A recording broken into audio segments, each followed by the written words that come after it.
everyone, this is Vaishali Siddhappa. Welcome to my YouTube channel. So I'm going to talk about few of the concepts of second PUC Commerce and Arts subject, which is economics. So I'm going to talk about few of the concepts. As I said, 1 mark and 2 mark questions are pretty easy, so I'm not going to discuss. This is my first class, so let me start with the first chapter, which is Introduction to Microeconomics, which is a 4 mark question. Last year, once again they changed the syllabus, and at the same time they changed lots of questions. So I thought this is an easy way to reach you guys to talk about few of the concepts which you have this year in the Karnataka PU board syllabus. The first question, let me start without wasting much time. Let's start with the first question. The first question starts with, last year we got this question actually. Before this, we never had this question. So the first question from Microeconomics first chapter, briefly explain how the family farm and waiver teacher can use their resources to fulfill their needs in a simple economy. So let me explain how exactly a simple economy works actually. Before explaining about it, let me talk about one of the most important definition. The definition means scarcity definition.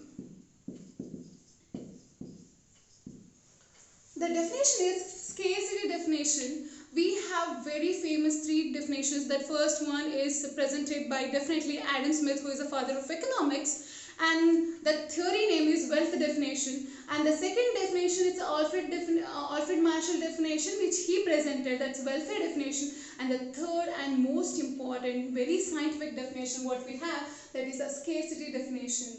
In a scarcity definition, he discussed about 4 important concepts. As I told you before, this is a scientific one. He discussed about 4 things. Let me talk about it. The first one, the human wants are unlimited.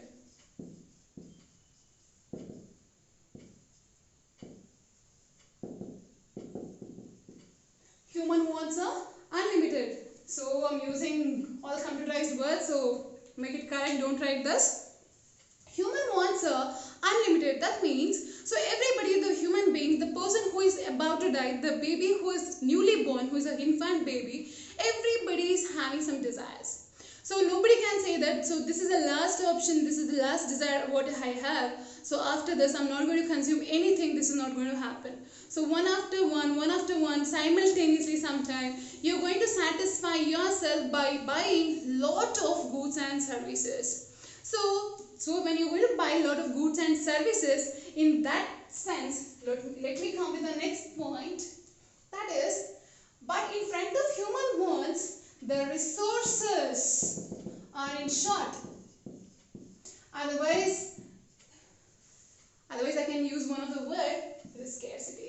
Scarce. So I don't want to use scarcity because the definition name is only scarcity. So human wants are unlimited. It's not going to end at all. In that scenario, so we have one more option here. So front of that, vice versa relationship between the human wants and the resources. The resources are really very much short.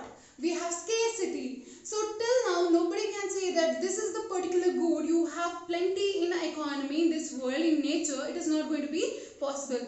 If you say that the water is covered, 70 to 80% of water we have on the earth. So let me tell you, the drinking water, usable water, the percentage wise, it's really less scarce. That's the reason why a lot of people are suffering without, getting the basic need, which is the water. They're not even getting that. So this way, I'm just giving you one example, which is the water. In front of that, if you talk about any of the resources, definitely it is in short. The resources what we have in a nature, in an economy, anywhere, it is really short. Front of human wants, where human wants are unlimited and resources are very much less. So we always go with alternative choices, isn't it? What does alternative choice means? The alternative choice means when resources are less. So for example, you've been to a hotel, you want to have dosa, so you don't have a dosa. Instead of dosa, you'll start having something else. So that means you always go with the alternative choice. For example, I really love gold.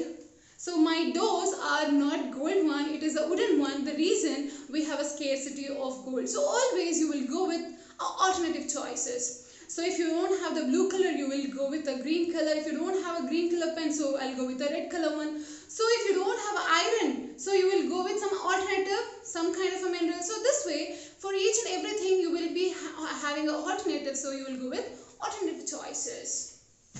So in that sense, the last one here I'm going to write that choice, problem in choice. We have problem in choice. You have bulk of alternatives, so many alternatives you have. In so many alternatives, which one you're going to pick? That's a challenge now. For an example, so I went to buy a platinum. I don't have a platinum right now. So what I'll do is, I'll go with the alternative choices. What are the alternative choices I have? I have gold, I have silver, I have iron. So many other minerals are definitely in front of me. So which is the best one? So definitely I'll go with the gold instead of platinum. If I don't have a platinum which is scarce, so definitely I'll go with the gold. So this way, selecting the next best is also a problem now. So this way, Leonard Robbins came with his theory, very scientific, so acceptable theory, which says human wants are really unlimited and resources, front of that, the resources what we have, that is really short, and always, that's the reason why always we go with alternative choices. When you're going with alternative choices, you have so many alternatives, so you have to pick one best one, so that is also a issue. This is the way how economy runs actually. So let me stop at this point. I needed this topic to explain this particular one, so I got you understood now. So we'll go with the next topic here, continuing.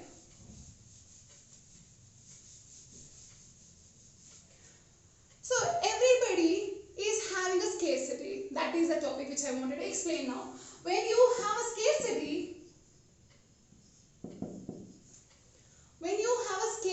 issue, having everything in a plenty, it is not possible for anybody. So here they have taken few of the example: a family farm, a widow, and teacher.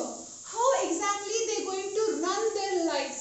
So a family farm, so where family is running some agricultural land, they're going to produce some of the corn or something like this. For an example, you think they're going to produce a corn. If they want to produce corn, they will be having limited land. What is short for them? Limited land.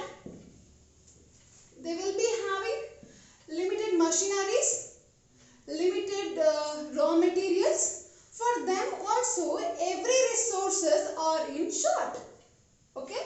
So for the weaver, he will be having some quantity, a particular quantity of yarn. So he can use only that. So everything is scarce for him also. At the same time for teacher too, everything. So she can teach. At the same time she can teach, but she is not having everything with her, so to satisfy herself. So she is having only skill to teach, nothing else. So this way family farm is limited. So they have a scarcity issue. Even weaver is limited with a few resources. Teacher is also limited with few resources. In this sense, what they going to do, how they going to live. For an example here, family farm, what they'll do is, they'll start producing a good. Whenever they're going to produce anything, I said they're going to produce corn. When they're going to produce corn, a limited resources, the limited corn, they're going to keep it for themselves. So okay, the production, what they're going to do, they're going to keep it for themselves a bit, because they have to use it for this self-consumption, right? After left thing, they're going to sell it. First, it's for the self-consumption. They're going to keep it for the self-consumption. The left thing, they're going to sell it. After selling it, whatever money they're going to get in a returns, they're going to buy all goods what they desire. Is it clear with the point? So the family of farm, they're going to produce corn. They're going to sell it. The extra surplus corn, they're going to sell it.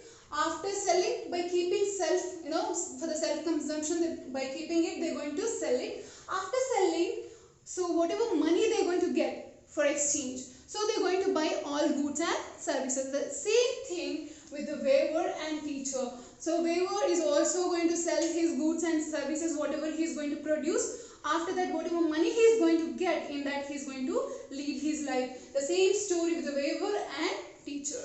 So this is the first question. So I hope you got it in a better way. Thank you so much.